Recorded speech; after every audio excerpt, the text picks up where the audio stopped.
بسم اللہ الرحمن الرحیم۔ السلام علیکم ناظرین، حضور اکرم صلی اللہ علیہ وآلہ وسلم نے اللہ سے توبہ قبول ہونے سے متعلق اپنے صحابہ کرام کے سامنے بنی اسرائیل کے ایک قاتل کا نہایت خوبصورت اور ایمان افروز واقعہ بیان فرمایا کہ بنی اسرائیل میں ایک شخص چوری، ڈکیتی اور قتل میں بہت مشہور تھا اور نہایت معمولی سی بات پر کسی کو قتل کر دیتا تھا۔ ہوتے اس کے ہاتھ سے 99 افراد کا قتل ہو گیا۔ اس کے بعد اس کے دل میں یہ احساس پیدا ہوا کہ مجھے بھی تو اللہ کے یہاں جانا ہے، کیونکہ موت تو برحق ہے، ایک دن مجھے بھی مرنا ہے اور اللہ کے یہاں جواب دینا ہے۔ اس کے دل میں احساس پیدا ہوا اور فکر بڑھتی گئی اور لوگوں سے معلومات کرتے ہوئے پھرنے لگا کہ کیا میری توبہ قبول ہو سکتی ہے۔ کسی عالم سے ملاقات کی فکر ہوئی کہ معلوم کیا جائے کہ ایسے شخص کی توبہ بھی قبول ہوتی ہے کہ جس نے اتنے گناہ کیے ہوں۔ لوگوں نے اسے ایک عبادت گزار شخص کے پاس جانے کا مشورہ دیا۔ اس شخص نے اس کے پاس جا کر مسئلہ معلوم کیا کہ کیا میری توبہ قبول ہو سکتی ہے، کیا میری بھی مغفرت ہو سکتی ہے جبکہ میں 99 انسانوں کو قتل کر چکا ہوں۔ تو اس عبادت گزار کو مسئلہ معلوم نہیں تھا، تو اس نے اپنی عقل سے اسے کہا کہ جو آدمی 99 انسانوں کی جان لے سکتا ہے اس کی مغفرت کہاں سے ہوگی؟ چنانچہ اس نے کہہ دیا کہ تیری توبہ قبول نہیں ہوگی۔ تو اس شخص کو، اس قاتل کو غصہ آیا اور غصے میں آ کر اس نے اس عالم کو بھی قتل کر دیا اور 100 قتل پورے کر دیے کہ جب میری توبہ قبول نہیں ہونی تو لاؤ تجھے بھی ختم کر کے 100 پورے کر دیتا ہوں۔ مگر اس کے دل میں تردد باقی رہا کہ کیا میری مغفرت کی کوئی صورت ہوگی، اس لیے اس نے لوگوں سے پھر معلومات کا سلسلہ جاری کر دیا کہ روئے زمین میں سب سے بڑا عالم کون ہے، اس سے جا کر معلوم کروں گا، وہی صحیح مسئلہ بتا سکتا ہے۔ آخر لوگوں نے اس کو بتلایا کہ فلاں جگہ ایک عالم رہتا ہے، اس سے جا کر معلوم کرو۔ چنانچہ اس نے عالم صاحب کے پاس جا کر اپنی زندگی کی کارگزاری سنائی اور 100 آدمیوں کو کس طرح سے قتل کیا سارا کارنامہ سنا کر معلوم کیا کہ اب بتلائیے کہ کیا میری توبہ قبول ہو سکتی ہے، کیا اللہ کے یہاں مجھ جیسے گناہگار کے لیے بھی کوئی مغفرت کا خانہ ہے؟ تو اس عالم صاحب کو چونکہ علم تھا تو اس نے بتلایا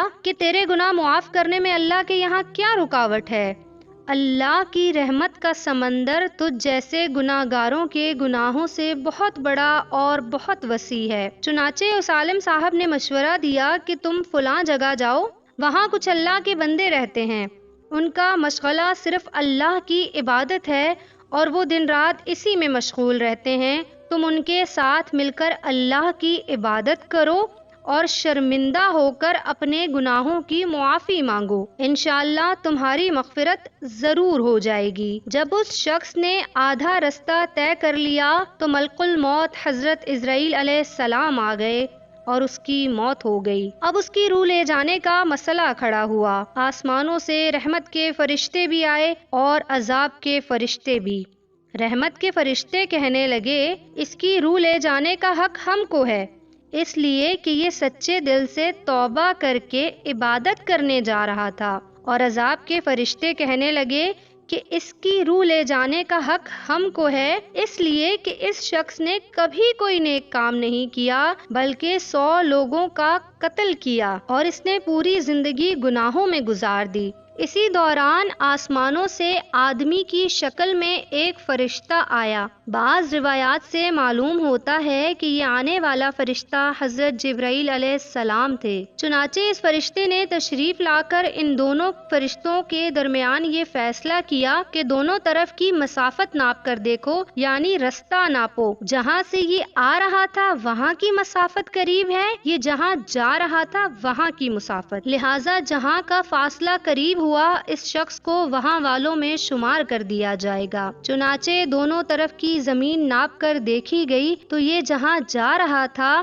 وہاں کا رستہ جہاں سے آ رہا تھا اس کے مقابلے میں ایک بالش کے قریب تھا، اس لیے رحمت کے فرشتوں کو اس کی روح لے جانے کا حق حاصل ہوا۔ چنانچہ اللہ کی طرف سے اس کی مغفرت کا اعلان ہو گیا اور اللہ تعالیٰ نے اس کی نیت کے نتیجے میں کہ وہ اپنے گناہوں کی معافی طلب کرنے، توبہ کرنے، اللہ کی عبادت کرنے جا رہا تھا، تو اللہ تعالیٰ نے اس کی توبہ کو قبول فرما لیا۔ حدیث قدسی میں آتا ہے، اللہ تبارک و تعالیٰ فرماتا ہے کہ میں اپنے بندے کے ساتھ اس کے گمان کے مطابق ہوتا ہوں، وہ مجھے جہاں بھی یاد کرے میں اس کے ساتھ ہوں۔ باخدا اللہ تعالیٰ اپنے بندے کی توبہ سے اس سے زیادہ خوش ہوتا ہے کہ جتنی خوشی تم میں سے کسی ایسے شخص کو ہوتی ہے کہ جس کا جانور کسی ویرانے میں گم ہو گیا ہو اور اسے مل جائے۔ ناظرین، اللہ تبارک و تعالیٰ فرماتا ہے کہ جو شخص ایک بالش میری طرف آتا ہے میں ایک ہاتھ اس کے قریب ہو جاتا ہوں، اور جو شخص ایک ہاتھ میرے قریب آتا ہے تو میں پھیلائے ہوئے دونوں ہاتھوں کے درمیان کی مسافت اس کے قریب ہو جاتا ہوں، اور جب وہ میری طرف چل کر آتا ہے تو میں اس کی طرف دوڑ کر آتا ہوں۔ سبحان اللہ۔ ناظرین، معلوم ہوا کہ انسان جب بھی سچے دل کے ساتھ توبہ کرے گا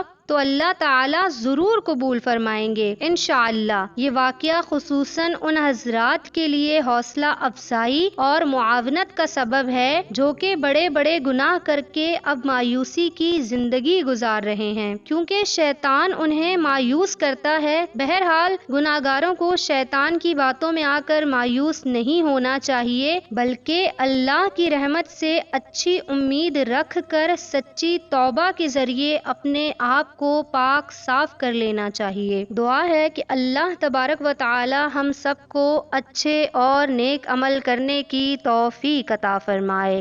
آمین ثم آمین۔